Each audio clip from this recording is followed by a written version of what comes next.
Hey, what's going on? It's your boy BT, and I came here to talk some boxing with the thousands of True School Sports subscribers. Now, word to my brethren all around the world watching this video. Hope you're having a great day today as tuning in. Make sure you do yourself a damn favor and hit that subscribe button, and surely you will not be disappointed. Make sure you really hit that subscribe button because we're pushing for that 20K subscriber mark here on True School Sports. We're up about 18,555 as I'm shooting this, so you know, the drive for 20K continues here on True School Sports. But I appreciate everybody who supported TSS over the years. You know, it's been a real deal, OG, trill boxing talk. We call a spade here on True School Sports. So we'll call a spade here with this Lomachenko Lopez situation as it continues to progress. Because we have some new developments, and it comes in the form of the fact that Teofimo Lopez will in fact be fighting in an IBF Eliminator July 19th at the MGM National Harbor in Oxon Hill, Maryland. It's been reported by many news outlets, but the one I have in front of me here is BoxingScene.com. So a big shout out to BoxingScene.com and the fine folks over there. That'll be fighting Masayoshi Nakatani from Japan. Carl Moretti, vice president of Top Rank, confirmed this. And yeah, you know, this is obviously significant because Nakatani is ranked number 3 in the IBF. Lopez ranked number 4 in the IBF. Both number 1 and 2 spots are vacant. You know, so take that word for what it's worth. It's just those weird IBF rankings. But the winner of this fight gets to fight Richard Commey.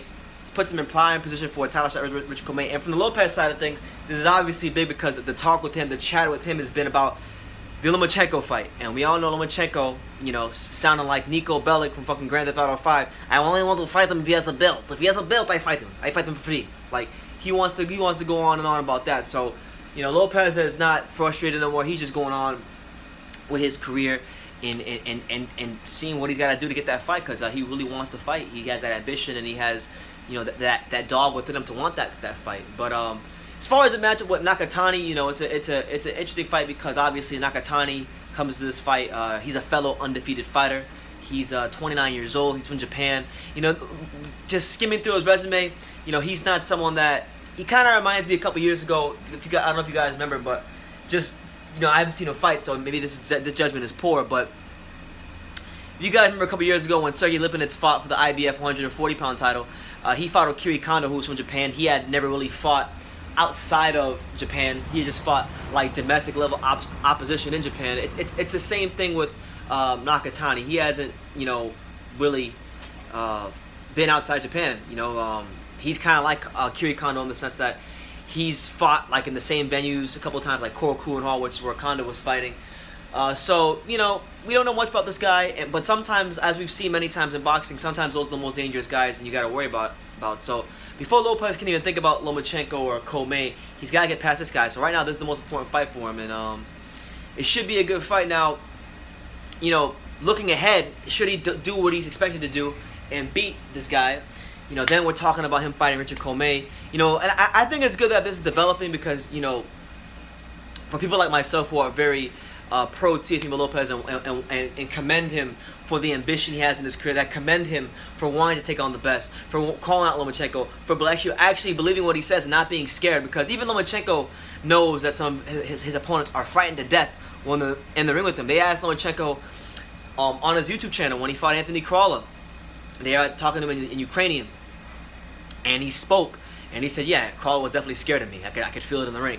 So he knows this, and he's been talking a lot of junk about how he's going to make Teofimo Lopez pay for all the words he's spoken. And I'm going to do a separate video on that. I don't want to talk about that in this video, but he said that he's going to make Teofimo Lopez pay for all the words he spoke and all this stuff. So, you know, all that is fine and dandy, but you guys, you got to get in the ring with him. And you're talking about fighting Gervonta Davis, and you're talking about going out on 130 because it's more comfortable for you. So it is what it is, man. You know, Lomachenko is what he is. He's a great fighter, but he don't want no smoke. Anyway, if Lopez can get past his test, it sets him up for Richard Commey, and then if he gets past Commey, it opens up a door for a unification fight in the first quarter of 2020, which I would say is the definite cutoff date for this. If there is an expiration date for this fight, because some big fights, I don't want to call it a super fight because Lopez isn't that big of a star yet, but it's a potential super fight, and some potential super fights have expiration dates on them for many reasons.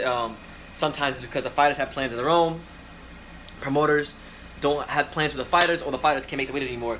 In the case of Lopez versus Lomachenko, you know, this is because of, you know, weight. You know, Lopez has stated many times that it's getting a little bit harder for him to make 135. He's been there for his whole boxing career since he's been there, since he's been a pro, and you know, we don't know how he's gonna even if everything goes. The crazy thing is he can go his next 2 fights. He can knock out Nakatani, stop Richard Commey, beat these 2 guys in devastating fashion.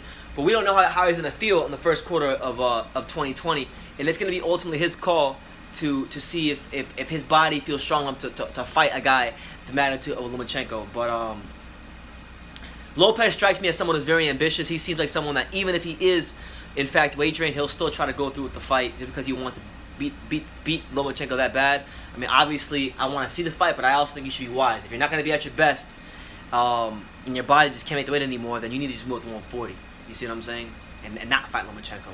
And to be honest with you, he can do all the right things, and Lomachenko might say, "Well, I'm going back down to 130 because it's more comfortable for me. I'm tired of fighting these big ass guys at 135." You know, there's so many factors that could happen, but as it stands right now, it looks like all roads are still leading to Vasily Lomachenko. It looks like Lopez is going through the proper channels to try and make that fight. So whether you guys like it or not, this has to be commended, because a lot of times guys will call out big fights and they'll pop a lot of junk and they'll flap their gums, but they don't take the necessary actions to try to make the fight.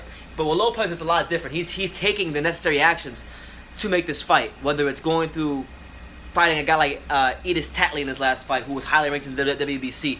Now he's fighting a guy who is the highest ranked guy in the IBF in Nakatani from Japan, and he's trying to position himself to become the IBF mandatory for Commey and set himself for a Commey fight. And then if he get, you know, for him it's just about getting one of those belts, because we know that Lomachenko has stated that he will not fight anybody under any and all circumstances unless they have a belt.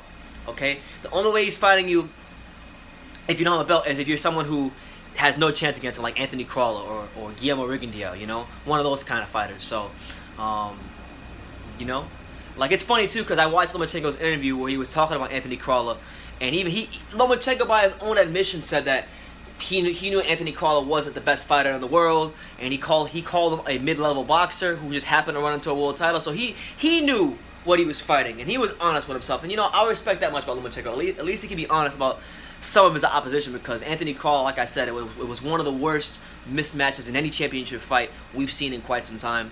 I know Commey pulled out with a hand injury, and he was mandatory, but you know, I wasn't really feeling that fight too much. So we'll give him a pass because Commey pulled out.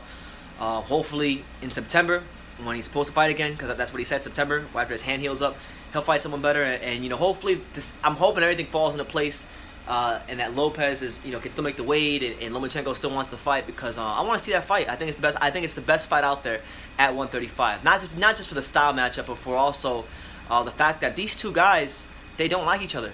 You know, Lopez does not like Lomachenko. He thinks he's overrated.